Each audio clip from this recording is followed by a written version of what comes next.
സാമ്പത്തിക പ്രതിസന്ധി മൂലം വീടിന് ജപ്തി ഭീഷണി നേരിടുന്ന എംഎൽഎ സി മുകുന്ദന്റെ ജീവചരിത്രം ഷാർജ പുസ്തകമേളയിൽ പ്രകാശനം ചെയ്തു. വിശപ്പും വിവേചനവും എന്ന പേരിൽ ലാൽ കച്ചിലമാണ് ജീവചരിത്രം തയ്യാറാക്കിയത്. ദാരിദ്ര്യത്തിന്റെ എല്ലാ വേദനകളും അനുഭവിച്ച താൻ ആവേശത്തോടെയാണ് അതിദാരിദ്ര്യമുക്ത സംസ്ഥാനം എന്ന പ്രഖ്യാപനത്തെ കണ്ടതെന്ന് സി മുകുന്ദൻ എംഎൽഎ മീഡിയ വണ്ണോട് പറഞ്ഞു. പൊതുപ്രവർത്തനം കീശ വീർപ്പിക്കാനുള്ള മാർഗമാവുന്ന കാലത്ത് കടങ്ങൾ കൊണ്ടും ബുദ്ധിമുട്ടുകൾ കൊണ്ടും വാർത്തകളിൽ നിറഞ്ഞ ഒരു എംഎൽഎ ആണ് നാട്ടികയിലെ സി മുകുന്ദൻ. അദ്ദേഹത്തിൻ്റെ ജീവചരിത്രം ഇപ്പോൾ പുസ്തകമായി ഷാർജ അന്താരാഷ്ട്ര പുസ്തകോത്സവത്തിൽ പുറത്തിറങ്ങിയിരിക്കുകയാണ്. ജീവചരിത്രം പുറത്തിറങ്ങുമ്പോൾ എന്താണ് എംഎൽഎക്ക് പറയാനുള്ളത്? പക്ഷേ ഇതിൻ്റെ അകത്ത് നമ്മൾ പറയുമ്പോൾ നമ്മുടെ മനസ്സിലുള്ള എല്ലാവരും ഇതുപോലെ ആവണം എന്നുള്ളതാണ്, അത്രയും പറയാനുള്ളൂ. പിന്നെ ഇതിനകത്ത് എഴുതിയ കഥകൾ എന്ന് പറയുമ്പോൾ ഞാൻ സ്വയം പറഞ്ഞതല്ല, എൻ്റെ അനിയൻ പറഞ്ഞ കഥയാണ് ലാല് എഴുതി തയ്യാറാക്കി എടുക്കാൻ വന്നത്. അപ്പോൾ എന്നേക്കാൾ കൂടുതൽ ഈ രംഗത്ത് ബന്ധമുള്ളത് എൻ്റെ അനിയനാണ്, കണ്ണു കാണാത്തവനാണ് അവൻ.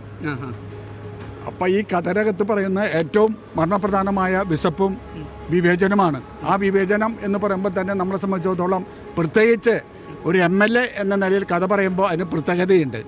പാർട്ടിയുടെ ആശയപരമായൊരു ആശയമാണ് സൂക്ഷിച്ച് നടപ്പാക്കുക എന്നുള്ളത്. ഏത് പാസം വായിച്ചു കഴിഞ്ഞാൽ ഒരു വലിയൊരു മാറ്റം നമ്മുടെ മൊത്തം ഇന്ത്യയിൽ തന്നെ ഉണ്ടാക്കാൻ കഴിയുന്ന ഒരു ഭാഗമായിട്ടാണ് ഈ കഥയോടെ എല്ലാവർക്കും വായിക്കുമ്പോൾ നമുക്ക് തോന്നാൻ കഴിയുന്നത്. 2025 ഈ കേരള സർക്കാർ ഒരു പ്രഖ്യാപനം നടത്താണ്. തർക്കങ്ങളുണ്ടെങ്കിൽ പോലും നിയമമന്ത്രി ഒരു റൂൾ പ്രഖ്യാപിക്കേണ്ടായി.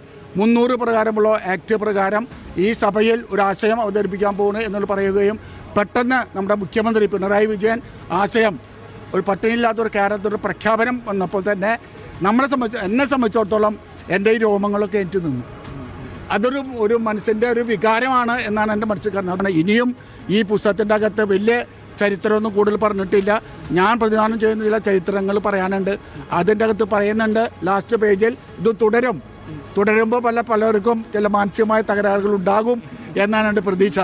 100 പേജാണെങ്കിൽ പോലും ഇതിൻ്റെ അകത്ത് കഥ പറയുന്നതോടൊപ്പം തന്നെ ജീവിത ചരിത്രം പോലെ പടം വരച്ചിട്ടുണ്ട്. അപ്പോൾ അതുമായി ബന്ധപ്പെട്ട ആൾക്കാരെ കുറിച്ച് നോക്കുമ്പോൾ തന്നെ അവരും ഇതിൻ്റെ ഒപ്പം ഒരുമിച്ച് നിന്നുകൊണ്ടാണ് ഒരു പുസ്തകം തയ്യാറാക്കാൻ കഴിയുക എന്നൊരു വലിയൊരു ചരിത്രമായ ദൗത്യമാണ് ഈ പുസ്തകത്തിൻ്റെ അകത്തുള്ളത്. ലാൽ കച്ചിലമാണ് ഈ 100 പേജുള്ള ജീവചരിത്രം എഴുതിയിട്ടുള്ളത്. നാട്ടി MLA സി മുകുന്ദൻ്റെ ജീവചരിത്ര ഗ്രന്ഥം ഏകദേശം ഒരു ചെറിയ പുസ്തകമാണെങ്കിലും 2 വർഷം എടുത്തുകൊണ്ടാണ് ഇതിനെ എഴുത്ത് പൂർത്തിയാക്കിയത്. കീഴാളവർഗം ദൃശ്യത നഷ്ടപ്പെട്ട ഒരു സമൂഹമാണ്.